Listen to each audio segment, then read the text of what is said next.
Hey, this is Mike Pereira, and you're listening to the Unofficial Lounge. Hi, this is David Ross Factor. I'm here on the Unofficial Lounge. The Unofficial Lounge with Ashante, Craybon, and Monty. We're here to give you the insight into some of the biggest plays you remember, involving the people wearing the stripes. We look at the grit it takes to become an official, while exploring the history of officiating with the people who made it. It's more than black and white. All right, here we go. There we go. All right, everybody, to the Unofficial Lounge. We are joined tonight by somebody that is doing her thing in multiple sports. I mean, she has a resume on the court that we're going to definitely have to talk about, but she's also pushing forward in replay. Please welcome to the show, Miss Melissa Barlow. Oh, No applause. I'm super happy to be here. Thank you for coming. Thank you for coming. Now, we're gonna have to talk about your resume. I mean, because you have some highlights. But as we start off with most, how did you just get started in officiating? You know, it's funny. I knew I didn't want to coach. I played basketball at a very small school in Southern California in What school? Pomona College. Pomona-Pitzer. Pomona-Pitzer. Oh, I was the Yeah. Go Hens. Go Sage Skyax Hens. finest. Skyac, baby. It was all about the Skyac, you know. So did you beat Claremont? And we never lost to Claremont my 4 Okay. years we were there. Okay. You know, I had But to it's check. like 3 of them on the row right there, isn't it? It's Claremont. never Isn't there one? never more? lost to Laverne. Claire. No. Laverne. There you go. Laverne across the street, ain't it? Yeah, Laverne. That's the only school we lost one conference game in my 4 years. It was Laverne. I take that back. It was Whittier. Oh, Triple overtime. the poets. The Poets. They had a shooter, Julie Curtis, straight shooter, just great shooter. She banks one in to win the game. I mean, that girl wouldn't know a backboard if it came and smacked her in the head. So it was a tough way to lose. Glass. But yeah. And I see the hatred still live on. Yeah. Hey, Like, you know, we gotta one let that game. trauma go. Let that trauma go. The bank was never open with her, but just that one time. So yeah, Pomona College, loved it there. And so what happened my senior year, you know, trying to figure out what's going on, graduated, and I got invited to be a counselor at John Wooden basketball camp. It's the first time they're having girls. They had Oh, 24 girls and 240 boys. And I was in charge of the girls. So you can imagine how that was with 240 boys. So, you know, as such, yeah, it was crazy. And whoever put this camp together thought it would be wise to put a couple of girls on every team. And, you know, they'd come home at night, the boys won't pass to me, they won't let me play. And you know, so came time for the counselor game.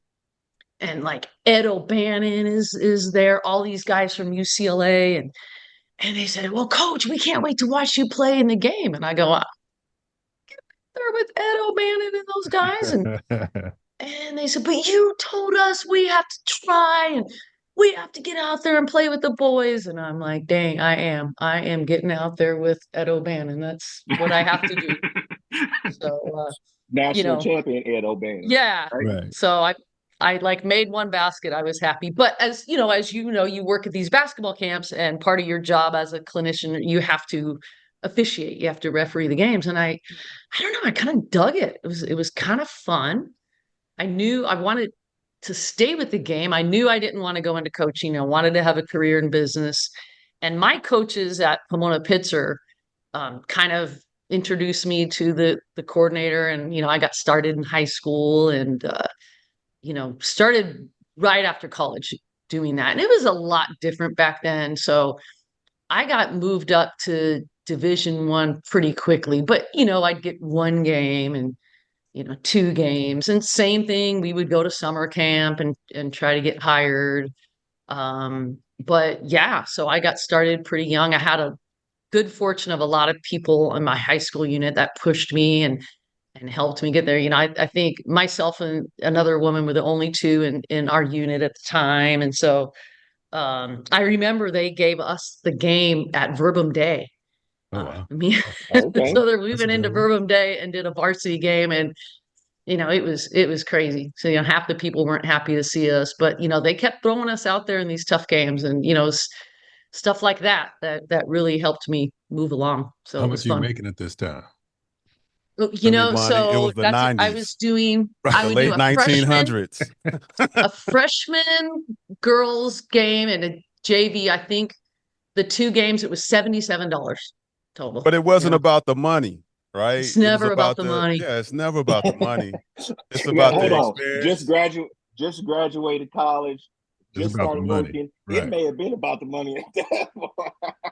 She Hey, went to Pomona. She's straight. and Yeah, she got a nice job after that. yes, but hey, $77 cash. Yeah, it was not bad a couple times a week, just for Right. being 22 years old. It was all right back Yeah. then, way back then. Yeah, late Right, back in those- 1900s. Yeah, exactly. That's what it feels like. Nostradamus over here. So you catch the bug at a camp, and then you just skip to college, high school, then you go to college. Like, it doesn't happen that quick. Like, there's some, like, there's something had to happen to where, like, you like that at the camp, and then somebody said, hey, we got these meetings. You got to pay, because you was doing it for free at the camp. Yeah, Right. yeah, pretty much. And your shirt, No, you did it in the camp shirt. So I know, like, the uniforms and stuff, you're like, you skipping that you kind of glossed over that part. Yeah, no, I was lucky to get a fair amount of games. I mean, the same issues existed then that exist today. There are too many games and Not not enough people. referees, So my job was pretty flexible. I was in sales, and I would a just good thing make to sure have. I got all my calls done by 1:30, 2:00, and I had a cool boss. I actually, in my whole career, I really only had one boss for about 9 months who wasn't that supportive. The rest of my bosses were huge basketball fans, and which It can helps. make or break you in this business, Yes. So yeah, no, it went really well. I remember my first, so I broke through, went to some camps. We went to 3-person, that helped. And I remember my very first NCAA tournament. I got a game, and I was at Vanderbilt, and if you've ever been there, Hold up. Whoa, hold up. benches. You're losing me right now. Hold up. Let's stop. We kind of I skipped over too much. Yeah. Hold up. You can't just say I went to a camp and then I was my first I was at Vanderbilt. Like, Right. Right, In for the the kind of tournament. yada In the yada tournament. yada. For the tourney. Yeah. I'm telling you, I started Division I in 1990, and Oh, this early 90s. I gave you the benefit of the doubt. yeah, So hold on. no. We talking about So late 80s. I probably got into the tournament in like 95. You can't do that now. Oh, It's crazy. And I'm not saying I was some savant or some prodigy. It was the way it was. good timing. Yeah, it Hold was up, good what? timing. They wanted women. There were not that many women. It's women's basketball. We needed, women to do the games, and if you had, any dose of talent, they were going to push you, Because another thing, the reason why I say you skipped this part was because of basketball is like twice a week. So you definitely got to have the job flexibility, especially as a new grad coming out with a company. You just can't just say, hey, I'm doing I want to. You got right. I'm out of here at noon, y'all. Y'all be. Yeah, I'm out. You know what I'm saying? Right. Yeah. So you Sorry, kinda boss. skip- I'm leaving. She skipped that part. Right. Yeah, no, being in outside sales was definitely a good fit for having that kind of lifestyle. You run into people, teachers, they tend to have a more flexible schedule at times. Mhm. So that definitely helped. I was just made sure I got all my work done, and so they couldn't come back and say, well, you didn't get this done. And Kept the uniform in the trunk. say again? I said you kept your uniform and your trunk always ready, right? Yeah, and my lovely blue windbreaker, Yeah. go 'Cause dressed to the game, fancy, you basically said available at every 3 or 4 o'clock game. Give me every game early. Right. So I'm there. Now, did did I hear you correctly that your first year you were working high school and college? Your first year of officiating basketball, or was it a No, couple years in before you I started was doing college? a couple years in, and I Okay. start, like within a year or two, I'm doing JUCO, Div whoa, 3, that whole thing. That don't Yeah. happen back then. hold up. No. Did you know you wanted to do that? Because you kind of scaring me. Like, I'm like, whoa, my life messed up. Like, I did something wrong. Man, We know you like did I something said, wrong, Ashanti. I was lucky. I was so lucky to have people in my unit, guys, Bill Agopi and Ken Wilson, that Oh, the great said, listen, Bill. you need to do this. You need to go here. We're going to send you there. Okay, Okay. okay. You need to go Because to this camp. And yeah, they told me what to do. And I was like, yes, I did it. it sounded like you found the right association to push you, Yes, that is right? very true. Because A lot of the associations, it's a they're network, great. and you got to put your Well, dues but in. They're great. Yeah, like Right. listen, did you find the association or was it just luck of the draw? she scored on It Ed was- O'Bannon. That's how it happened. Well, but which Yeah, association were you I working with? dunked on Ed. No, it was sort of luck of the draw because I was living in the South Bay, but I could have joined the LA unit, but Right. I chose the South Bay unit. They were great, and they pushed me hard, which is what I needed. But you know how it is with officiating. You start going and you just get addicted to it. So you think That back itch. then, if I wanted to look at film, right, I had to bring a blank VHS tape and Self-addressed step give, envelope. give it to the school. So, Right. and my self-addressed envelope, you're exactly right. And 2 Okay. weeks later, I'd get some grainy film of, whatever high school senior was filming, and half the time grassy forgetting to knoll. move the camera down the other end of the court, Or was it your TV Preps? Put a stamp on it. So, hold up. They had video cameras to film every game. I'm astonished Well, at she's that. working the top level. She ain't working Rudy Poo. She said high school. High She's at school, top level high VHS. school. She doing VHS. Have you been to some of these Ashanti, schools? Ashanti, them cameras was big back then. They was big. Yeah. They was They talking about they was the TV cameras that back. Yeah, it was pretty bad quality, but enough to look at your positioning, Right. look at your mechanics, and that was the only look way to at your do it. signals. So you did you know? take the video to someone that you work with? Yeah. Or were you Yeah, I would working have on your own? mentors, help me look at it. We could certainly wasn't able to send clips like we can now. Oh, man. Hey, look at this play. What do you think? And so that part was pretty painful, but you really had to want it to Right. wait 2 weeks to get this video, and as bad quality as it was, and seek someone out and look at it, and Right. Well, yeah, because you hey, got to drive an hour to somebody's house to go watch it. yes, exactly, and Now- maybe even bring your VHS player if they don't have one. Now, Wow. one advantage you had though is being in Southern California with the amount of community college. It's a lot of games to work if you had the flexible schedule and stuff that you had. So I'm sure at the beginning, you on a weekly basis between community college and high school, you were probably working 10, 15 ball games a week, if not more. Yeah. I was pretty much every night, because you're right. There was 2 or 3 JUCO leagues. The SCIAC. Yeah, they you Mhm. could do Division 3 there. Tons of high school ball. Not to mention the adult leagues, rec leagues. I did a couple of years of that to deal with the 6 foot and under league. Those are the guys. If life was fair, they'd be in the NBA. But they're not. And they think they should be, and I thought you were talking about kids. What you talking about? Yeah, these adults. right? These adults. They Yes. were awful. You go Hold up and up. do the Armenian leagues. They definitely toughened me up, which Oh, yeah. which helped a lot for college. when I So finally got you starting out like, cause you kind of keep. I hate to bring you back, but how did you know about you wanted to do college? Like, you just seemed like you started out, but then you just kind of went to the camps. I know you caught the bug at a basketball camp, but how did you know about officiating camps back in the? my guys Okay. told me that they introduced me to a couple of Pac-12 guys who ran a camp up at It was Pepperdine Pac 6 University. back then, wasn't it?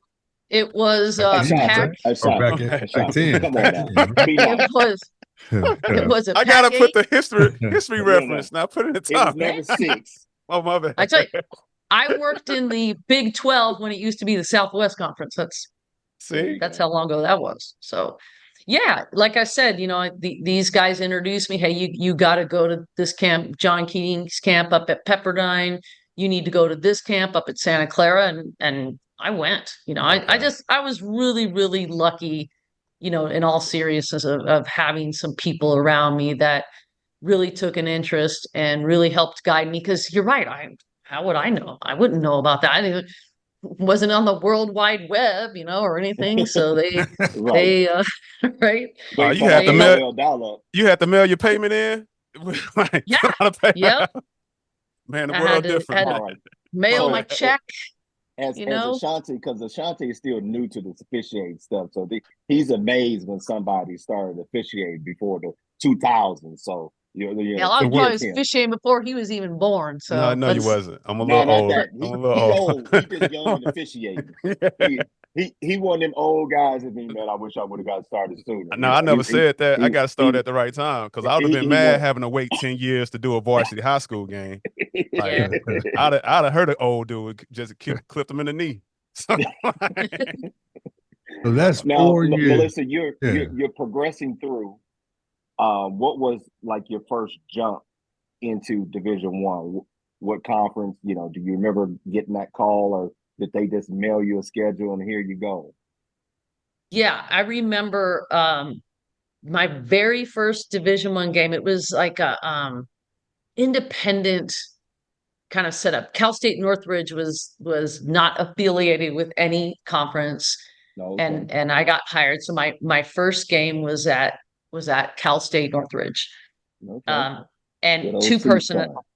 at CSUN, and I'm nervous, right? Like my first Division One game, and I probably had 3 Division One games on my schedule. So they just didn't. Now, when you finally get in, they'll give you a good 6, 8, 10 games, to Okay. show what you can do. Back then, you got 2 and you better do well. Maybe next year you get 3. So I was working with a guy, John Keating, been in women's basketball forever. The guy just gets stuck in traffic, and like there's 20 minutes on the clock, and Ooh. I am dying because they're like, well, you might have to do this by yourself. No, this is my first ever game. I'm not doing it by Right. myself. So he finally shows up, and I'm sure I was pretty horrible because I was new. Secondly, because had spent the last hour just freaking out, Right. But I got through it. It was fun. The basketball just seemed so fast. The game seemed so fast to, what I was used to. But loved it every step. That's my first real taste of, wow, this is cool. I want more of this. I want to ref in the bigger leagues where John works and the people I saw. Didn't see too much because we didn't have a lot of TV games. If you got a TV game, that was a big deal. Right. On my schedule, I got a TV game in February.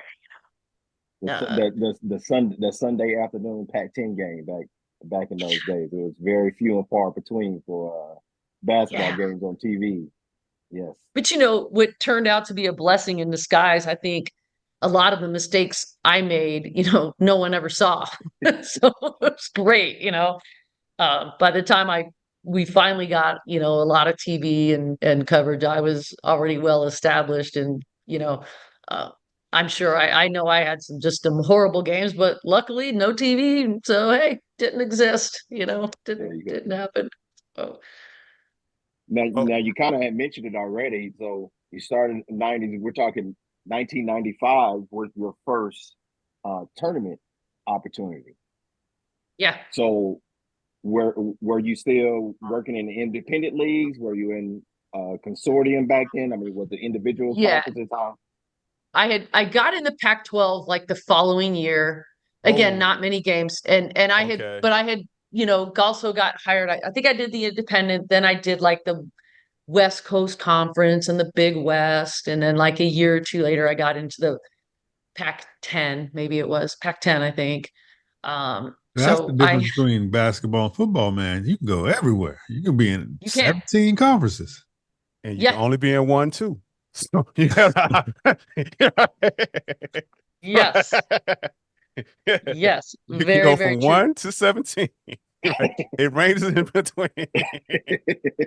Yeah, man. So yeah, I had done some of the lower Div 1, gotten the Pac-12. And so when I got into Div 1, yeah, I was 89 or 90. So I had been working Div 1 maybe 5 or 6 years and got that tournament assignment. It was around 95, 90, I think it was 95. Okay. Don't quote me on my dates. I I might be know. off We a won't year or hold you. two. We won't So hold you to it. We won't hold you to yeah. it. So Shante might. yeah, I will. So Pull up my resume and tell me where I'm wrong. no, because this frame is like you said, you got in the one conference and then the domino effect of so you getting one or two and then you get more in each conference. Is how that work because Yeah, and the crazy thing is you'd go to these summer camps and you would, work the equivalent of what, the Nike All-Star Camp. They didn't have it back then. But what was interesting difference is a coach would see you. And a coach would literally come up to you and say, "Hey, what's your name? Where do you live? I'm gonna tell our coordinator about you. I'm so and so. I coach in the West Coast Conference. I coach in the Pac-10." And literally, that's how some of us got hired. These coaches saw us and said, "Oh, she's pretty good. I'm gonna tell so and so about her." And She's fair enough. Fair enough. yeah. So we just need local officials in our area. That's what Right. I miss those days. I know. Yeah, and away we go, So you get that, and so you getting these calls from coordinators. How was that first call to get the Pac-12 call? How was that when you got the call? Oh my gosh, I still remember that day. So the coordinator at the time was a guy by the name of Ray Dal Pagetto. So that was forever ago. But he calls me, no caller ID, no cell phones. I pick up the phone and I don't know who it is, and he tells his name. And you know how it is. We've all gotten some version of that caller, and your heart just freaking drops to your stomach, like, oh my gosh, I know he's not just calling to check on me and see how I'm doing. What He wasn't is calling for God? sales. He wasn't calling for. Yeah, It wasn't a yeah. sales call. I don't think he needs any pharmaceutical grade product. So God, I hope this is what I think it is, and yeah, we'd like you to join the staff, and and what do you think? And yeah, I'm in, super, super exciting to, get to work with all the people that you've been to all these camps that have been clinicians, and now you get to be on the floor with them. So it's exciting and nerve-wracking and all at the same time, because you want to prove that you belong and not embarrass yourself in front of them, and they've invested a lot of time in you, and you want to deliver a good product. But it was so exciting to get that call, to be in, at the time, the premier conference, On the West out Coast. on the West Coast. So yeah, it was Still awesome. is. It still is. Still is. Another Pac-2. It's Pac-12 minus 10, man. It's the Pac-12 minus 10. Oh, it still hurts my heart. I'm still not over it. Still not over it. Yeah, I'm not either, but I'm in it. Now with this though, how is your career? I mean, because getting into the Pac-12 and stuff, you're doing a lot more travel. You go from being, working a lot of regional stuff to where you're taking, covering all of Southern California, to where now you're coast to coast. How is work and stuff, going with this, picking up that busy schedule once you start moving into the other conferences?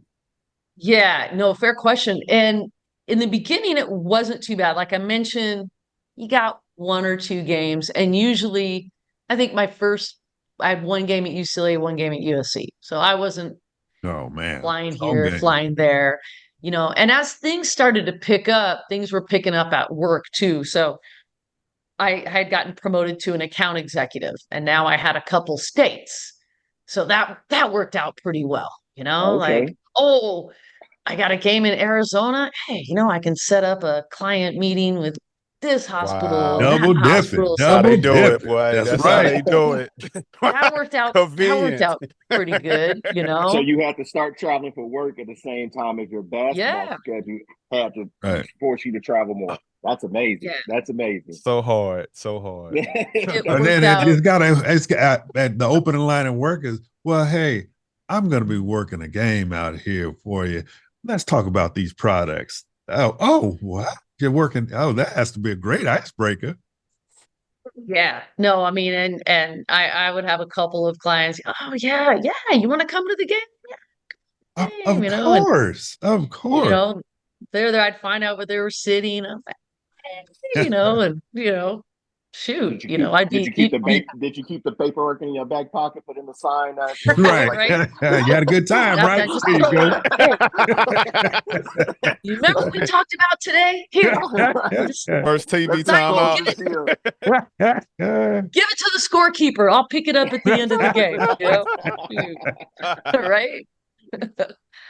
Yeah, that was all right. So it luckily for me, it all kind of seemed to sync up together. But at the same time, basketball, everyone's real understanding. Like I would have a meeting would pop up next week. Like, hey, I got to give my game back. I got a work meeting.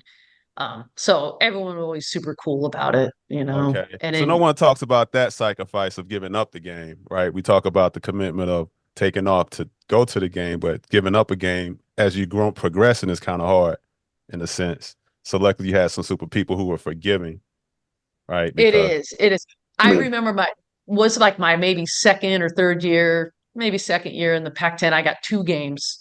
And I had to give one of them back because I had. Oh yeah, you ain't coming back now. Like, oh yeah, you done. Killing me. Man, don't do that today. Killing me. But like I tell the young ones all the time, like this is great. Officiating is the greatest thing, but your day job is number one. Don't get your head so messed up that you start cutting corners there, to do this, because we all are, one injury away, one series of bad calls away, however you want to look at it, One conference on relocating away.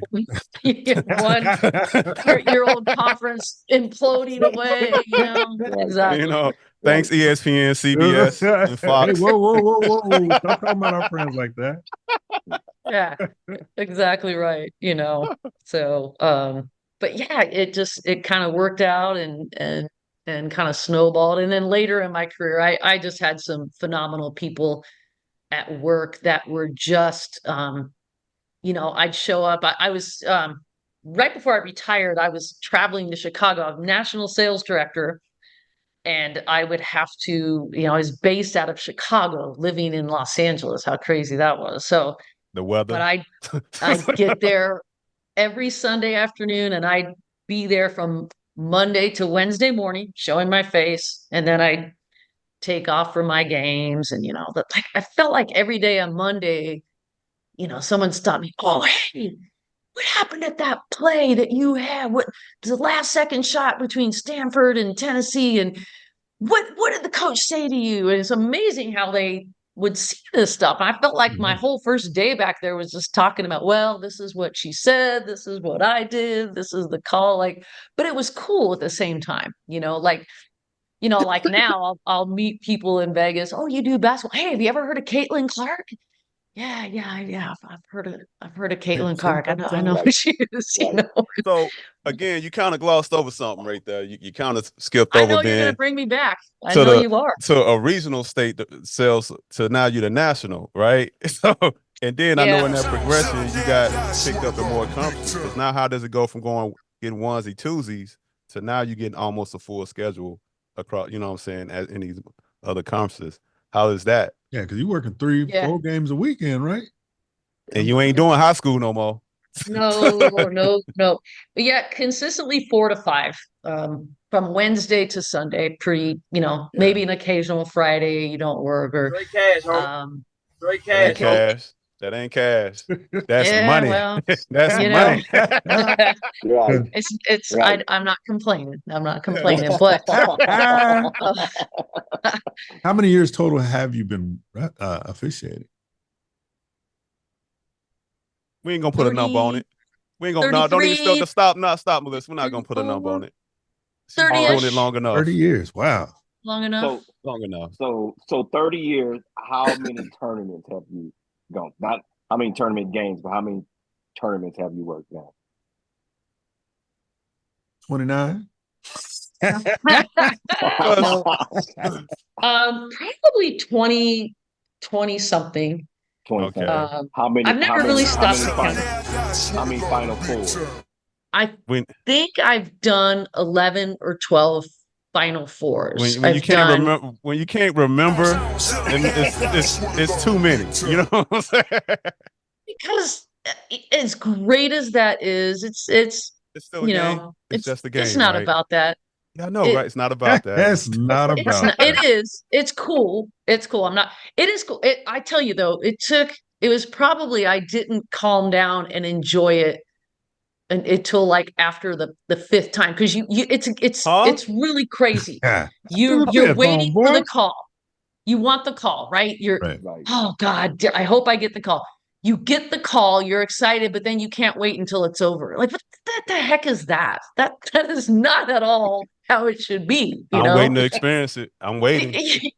And so it won't be 5 before I'll let you know how it tastes, money. It won't be 5 times. But a lot of Melissa, I'm glad you say that, because these two, especially Shante, fuss at me all the time about that. It's like, this guy. You're waiting for the call, and then once you get it, like, okay, I got it. All right, cool. Let's get this over with. It's true. It's true. Let's get this over with. I think the first when one. you really, but when you really, and not saying it, the other two guys don't, but when you really care about, you're so hyper focused now, because once you get that call, you have that 2-3 week, whatever lag time leading up to it, thinking about it, to where once you get there, it's like, whew, yeah, 5 days. 5 days. Yeah. Wow. Which is good. It's let's just go, but you can say I guess looking back though, right? We're joking with you, but you can appreciate how the game has grown from your first Final Four to the one you did recently, right? Oh my gosh, yes. What was the one you did recently? It was last year. Oh, that's right. Last year. Right. She's gonna be humble on that. We're gonna get this out of you. You can talk about, like you said, it used to be at the tournament games used to be at the schools, like, you know what I'm saying, the host schools, and now you can see has it evolved, right? So they did, absolutely right. The games, never sold out. Final Fours didn't sell out. It was really just the diehard, of the diehards. Maybe the semis and the championship would get on TV, maybe not, and to look at what it has become now is it's so great. It's so awesome. It's so nice to see, but it was very, very different, it's just mind-blowing. Like last year was, it was so packed in there that there were, like, you couldn't hardly walk on the sidewalk. So many people coming to see those games. It was just surreal from when I started, like, you're right. And it was, maybe at the host school, not even at a neutral site. I'm so happy for women's basketball. It's just so great.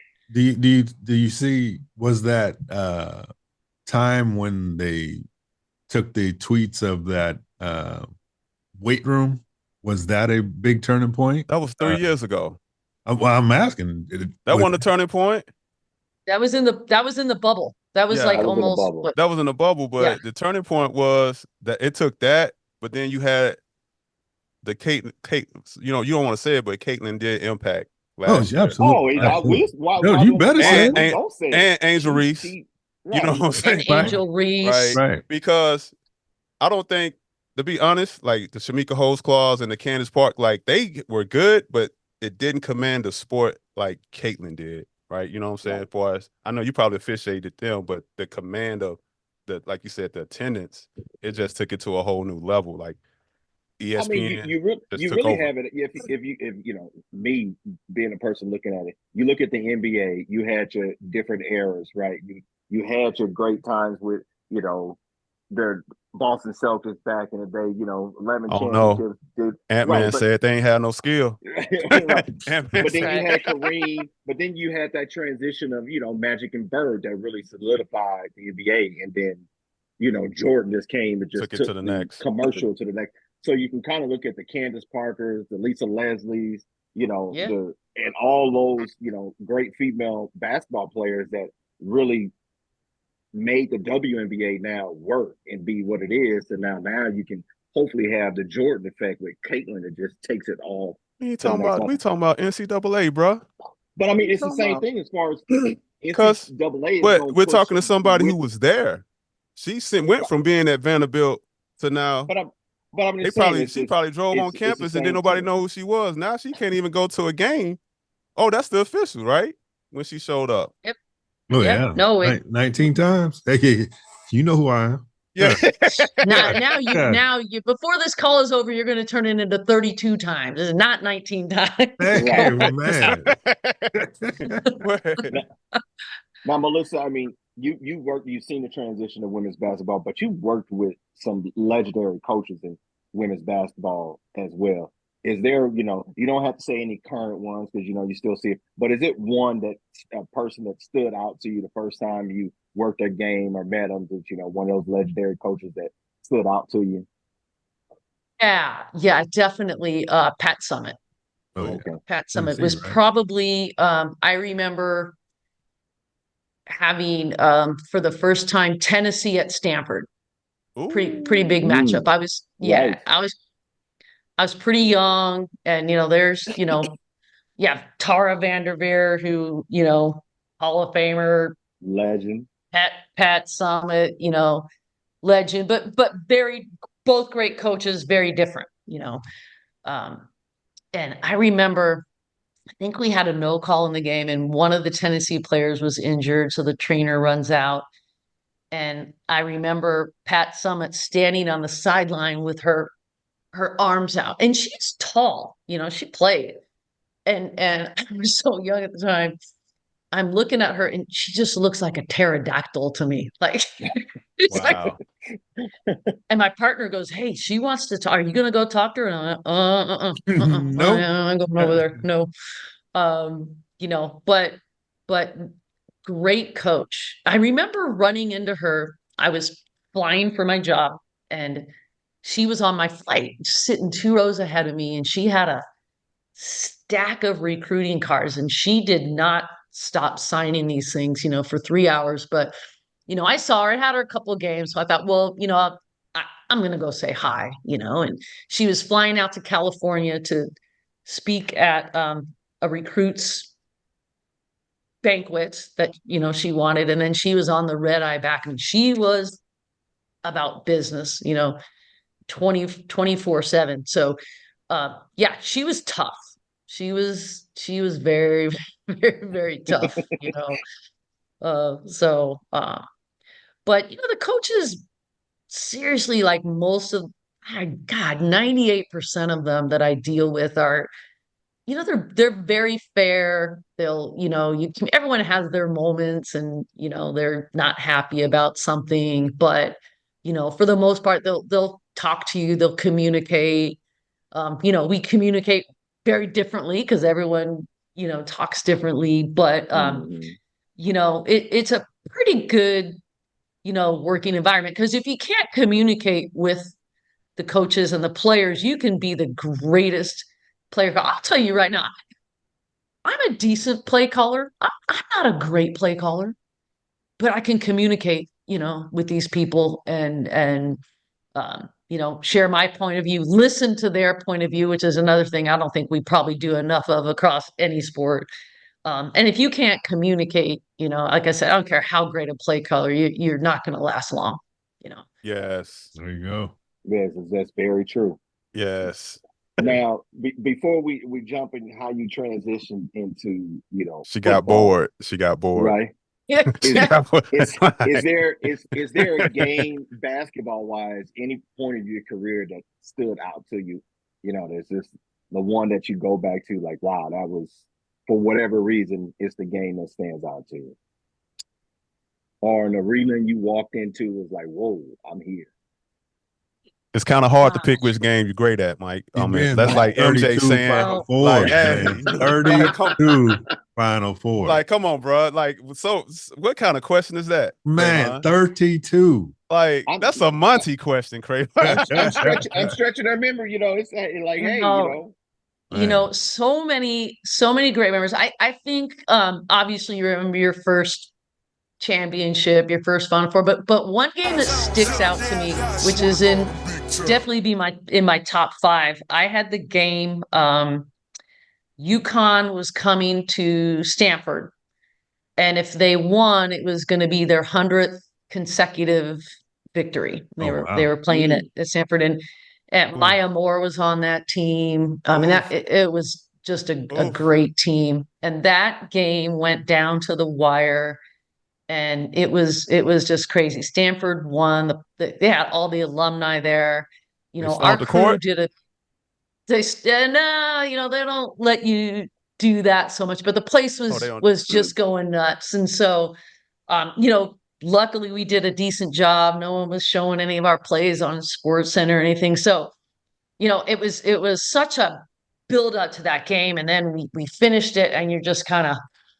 So we decide, hey man, let's go out. We're gonna have some dinner, maybe have a glass of wine. So we're in Palo Alto. We walk into a restaurant, and we walk in the dining room. The person is going to show us our table. Everyone turns around and they just start clapping. You can't say that now. You can't say that now. I feel a certain way.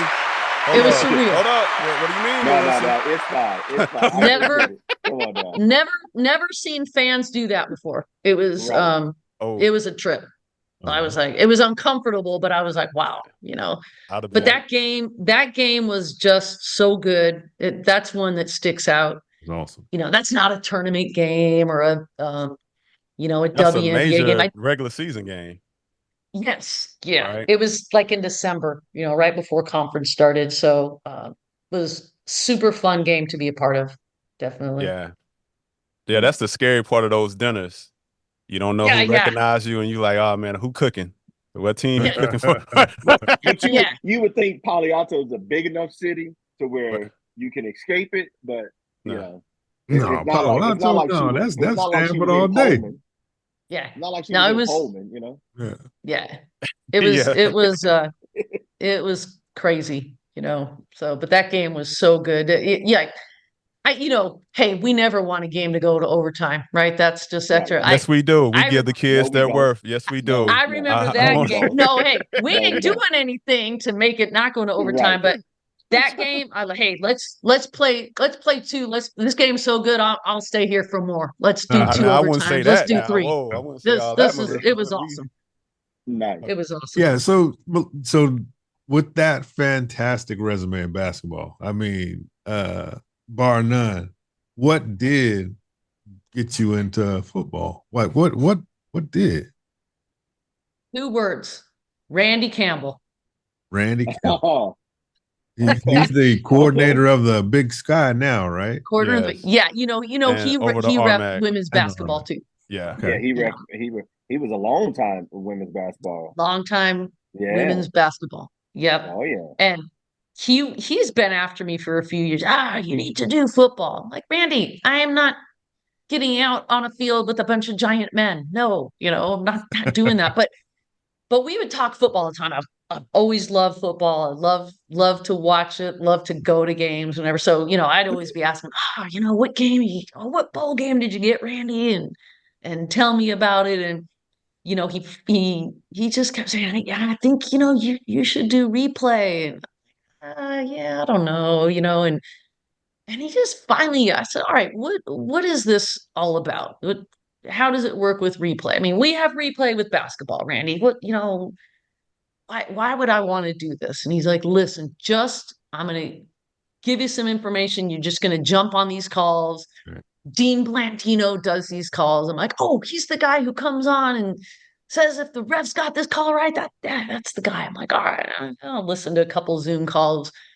And the Zoom calls were great. It was really interesting, and I'm looking at these plays and he's talking about, oh, this is targeting, this is how we, and I'm gonna put the poll up and I'm like, oh, that guy just took that guy's head off.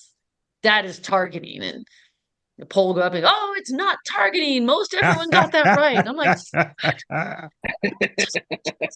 that guy, like, okay, it wasn't with this tiny little part of the helmet, but and so I'm like putting my basketball lens on football, which is totally different. But I was like, so then I was like, wait a minute, why am I getting this wrong? And before I knew it, I was like invested. Like, wait a minute, give me a rule book. I need what am I not understanding about this targeting thing? And why do I keep getting these plays wrong? And you hear that, Monty? You hear what she said about targeting and why she's getting it wrong? Take that.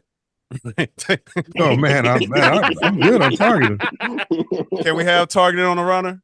Can we have targeting? Oh yeah, it's a tough one. You can, but it's tough. I did about 2 of those, and they said nope, not targeting. I said okay, I guess we won't be calling that no more. Nope.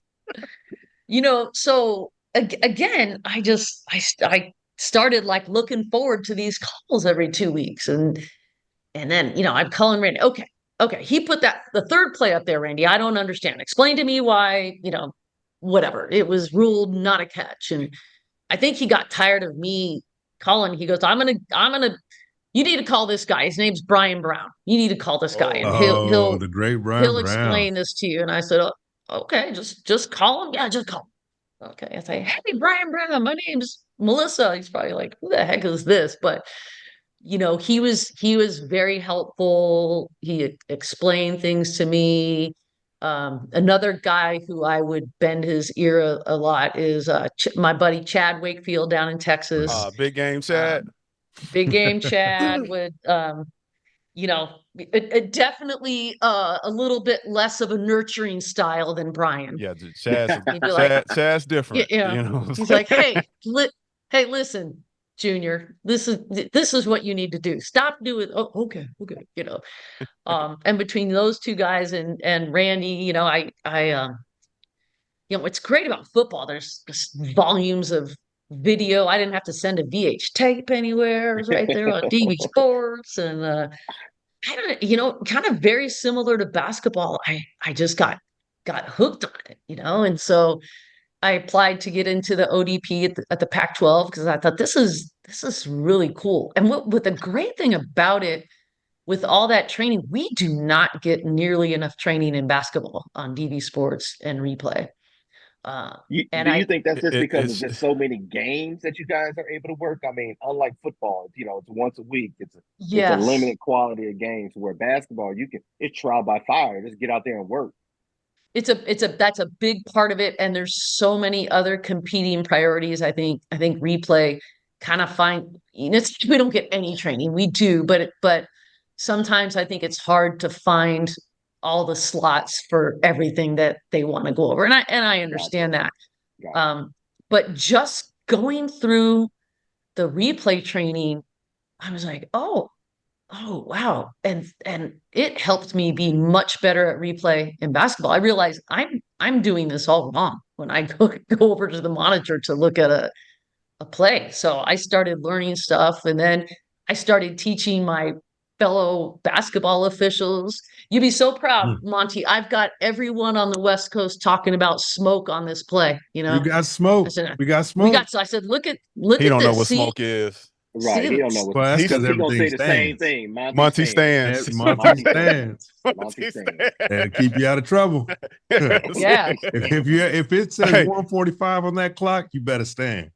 Hey, Monty stands unless he learned how to stand on targeting on a runner. Stand.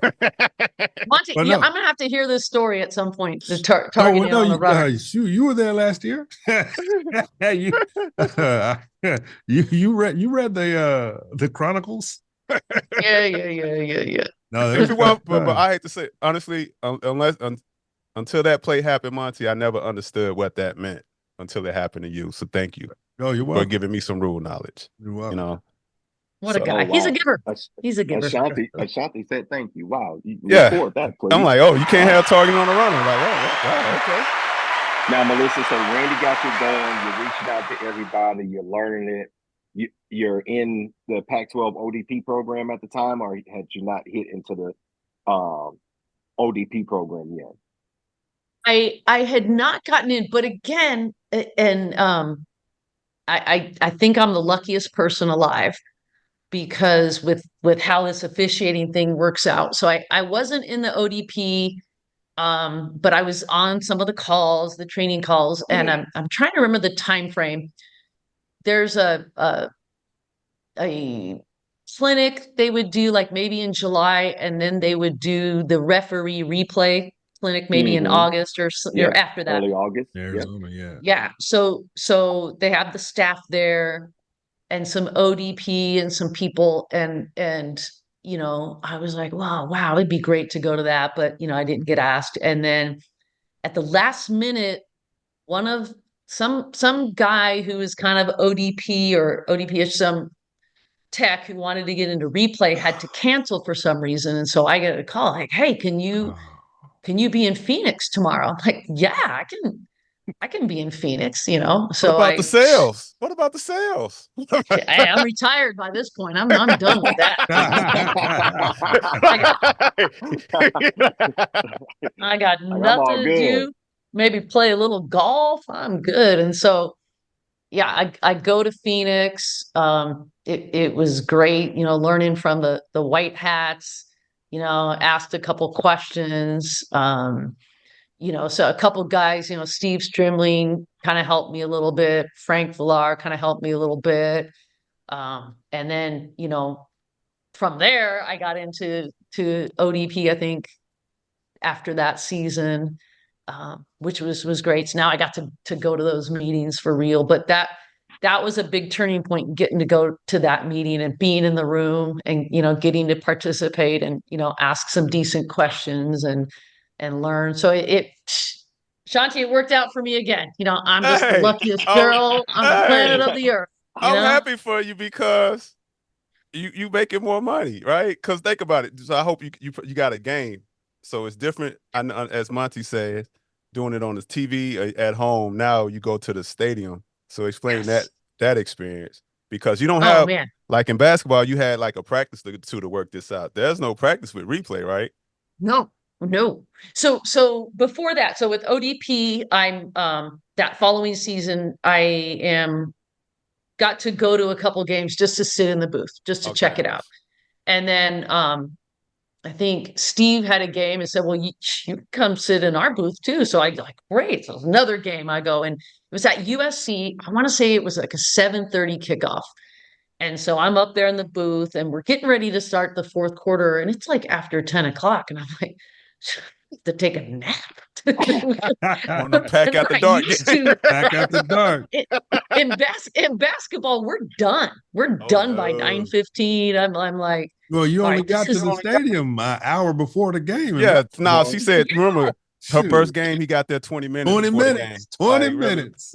Yeah, no, seriously. Yeah, we're there 90 minutes before tip off for basketball, and then we're terrible. out. Terrible. So yeah, I mean, I'm just informally, like all last season, we go with the crew, and after leaving, like I'm at the stadium 7-8 hours. It's totally different. It's a different cadence that I had to get Right. used to because it was tough at first, but so as a communicator, I'm pregame, I'm down there testing the pagers and just the size of these giant 19-year-olds. I still just marvel at it. I'm down there testing them and I'm like, in an hour, they're going to be hurtling themselves into each other as hard as they can. It amazes me every time. And I'm so thankful I'm up in a booth and not down there trying to dodge those guys like you guys are.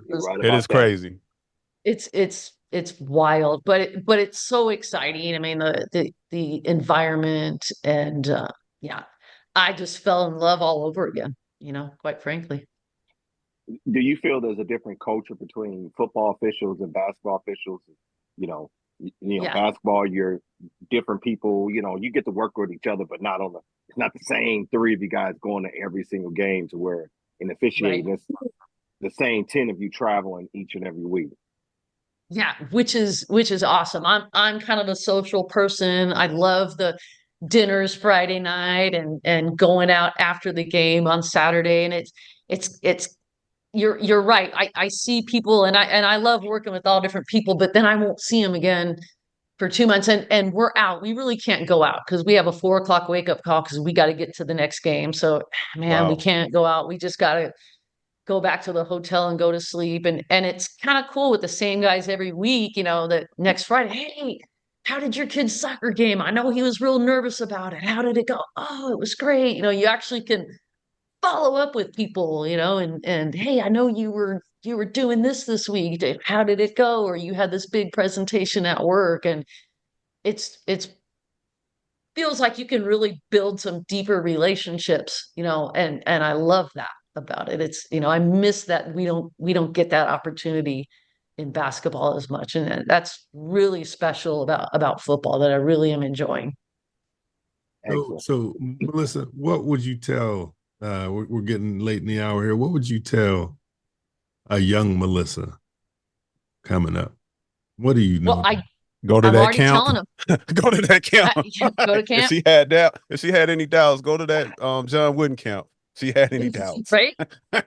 No, I'm telling you. Hey, I got one of our younger basketball officials interested. She's actually working part-time communicator in the Big Sky. I got two others, gonna go to camp next summer. I'm like, you guys have to get into this. It's so exciting. It's so fun. It will make you a better basketball official doing football replay. I did lower level basketball. Never. We know. We gonna count that. We know. That. Don't you ain't got to. You ain't got to. We gonna count them 2 months at doing a female JV. I feel basketball made me a better football official because you had to process it quicker. Right? You didn't have time to think about it on the basketball court. You go call a foul or you're not, because you can't let them run it halfway down the court and be like, oh yeah, that was a foul back there. Yeah. Yeah, it's funny. I got into it with Jeff Hutchin on my crew last year. He's a great guy. I love him. And we were going back and forth about basketball and football, and he was cutting on me a little bit last year at dinner. I said, you know what though? You got 8 guys out there. You throw your little yellow flag. You get to come together and go, yeah, I don't know. Let's pick that up. I go, I don't get to do that. I blow my whistle and I got to come up with something. I can't go, oh, nah, no. And he's like, works. I go, well, I don't know. That's what it seems like, to me. So, wow. But somehow I felt offended by that, Melissa. I think he was too, which was great. Which is funny. I was around some young officials Saturday, and I told them that, like, they came together and they talked to each other about, and it's like, hey, I told them from the stands, if you come together and someone waves a flag, look like he talked you out the foul. You don't want that perception. You want to know what you had. But it goes back to what you said, because in basketball, y'all be calling some stuff, and I'm like, I don't know what they saw. Like what? Like, I don't know what game they watching. And you got to live and die with it, or die with it, But, so. And that's why I didn't do basketball, because everyone know what a foul is. In football, they don't know what you threw until the referee announced it. Like, you can walk away. Excellent point. I had a coach ask me what that flag was. I'm like, man, we don't know what everybody flag is. I'll know when the referee announces it. So Yep. But you No, to talking answer about your that being question. able to communicate. Ashante's still trying to learn that communication part. Yeah. yeah, I don't know. you He know what seems I'm pretty saying? good to me. Yeah. On the field, it's different because you got to know a number. Like basketball, them five stay there, right? Like number 21 To is answer always to answer 21. your question, Monty, there's so many things, but I think that the thing that I was really lucky with was I had a lot of good people helping me. And I Mentors, think I would tell these people to find yourself a mentor or two, but people don't understand what it is to, the mentor-mentee relationship. You, as someone being mentored, you have to drive that bus. You can't sit around. I can't sit around and wait for Brian Brown or Chad or you to say, well, tell me something. No, I need to call you. Hey, Monty, can we get together? You pick a time next week. I'll put together a playlist of 8 plays that I'm struggling with. I'll set up the Zoom. I'll send it to you the day before, so that it is easy for you. All you need to do is show up on the Zoom and say, yeah, that's targeting. Here's why that's not, but I think, we don't talk about that enough. So, I've asked Monty to be my mentor and I haven't heard from him. I don't, he's not Hey, helping me. No, that's not his job. That's your job. So I would encourage people to, you know, you get a mentor, you make it happen. sure. You do all the hard work, so you make it easy for them. Would be my number one advice. no applause on that, Monty, because like there's people they meet you and like, hey, all right, you got my number. I'm not calling you. Right? You need my help. Like, I'm not But calling you. it's tough. People really don't think that you will get those return calls. So you think that they're kind of pissing in the wind, and then just don't know that in this officiating business, like there's only a few of us. They'll call you back. Yeah. Right. Yeah. Right. Very, very true. If somebody gives you their contact info, they will call you back. They'll call you back. Mm-hmm. Unless it's Cravon, he got to call me like, hey man, who this number? Like, man, I didn't meet that person with you. What are you talking about? So Melissa, Right? we're getting late. Okay, one last one. What's your favorite part of officiating? Like what's that thing that keeps you doing this after so many successful seasons? Man, there's so many great parts about it. I've gotten to work with some great people. I've got to work some great games. I guess it's still the pursuit of calling the perfect game, which will never happen. It's still a goal. I think though I've shifted a little bit, now as I'm, on the backside of my career. I want to, be a better leader, be a better mentor, help people get to where they want to go, if they're willing to put the work in, share what I can based on my experiences. And I'm just so thrilled. It's so exciting when someone that you're working with kind of achieves, gets this big game or gets hired by that conference, and they're so excited and like, thank you. And I'm like, I know, you put the work in, and I get a more charge out of that now than, me getting to work this game or getting to work that game. It's seeing some people that you care about that are really working hard and really trying hard and taking the lessons to heart and watching them, kind of achieve and go upwards. That's really special, and I really I get pretty energized by that for sure. Wow. Yeah. Well, Melissa, that is amazing. I mean, you having a career that many would only dream of to be able to hit, One of basketball at such a high level, football at the high level, going into the Big Ten this year, being able to, the good thing about you probably been to most of these schools already because of basketball. You just have to find where the Yeah. football field is. which is amazing. But at least you know what city to travel into and all like that. Unlike some of us other orphans that from the Pac-12, where we're going to these cities that we all Judases. we're going to these cities that we just don't know about anymore. But I mean, you have such an amazing story. I'm happy to hear that you're passing it on to the next generation and you're really coaching them up the way it should. Like, hey, I'm here for you, but it's your job to be here with me. Right. I can't chase you down. And that's what we try to stress to a lot of younger officials. And once again, thank you so much for joining us. Thank you for adjusting your time tonight because of last minute, season's around the corner, Yes. It's here now. We about to rock and roll. Everybody's about to start hitting and traveling and doing all that fun stuff.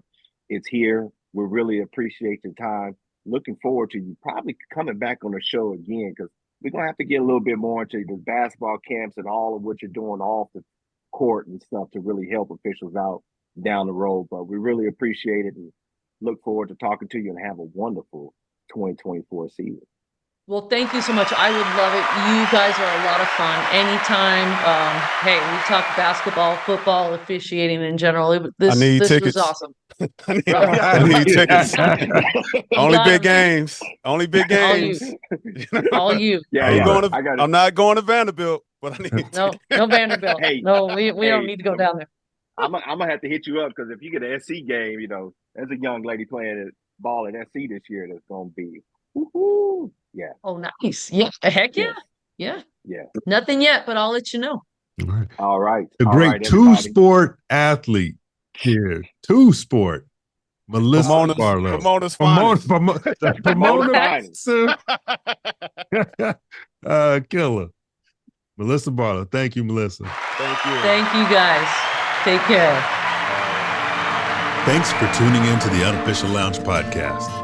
Don't miss your chance to join PCH Street's MVP Wine Club.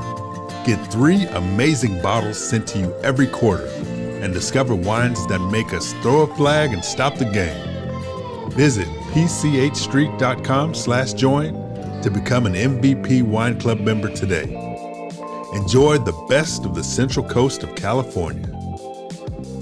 Thank you for listening to this episode. Remember to please like and subscribe, as the Unofficial Lounge is available on all your podcast streaming outlets, including Apple, Google, Spotify, and Anchor. We look forward to you joining us next time in the Unofficial Lounge.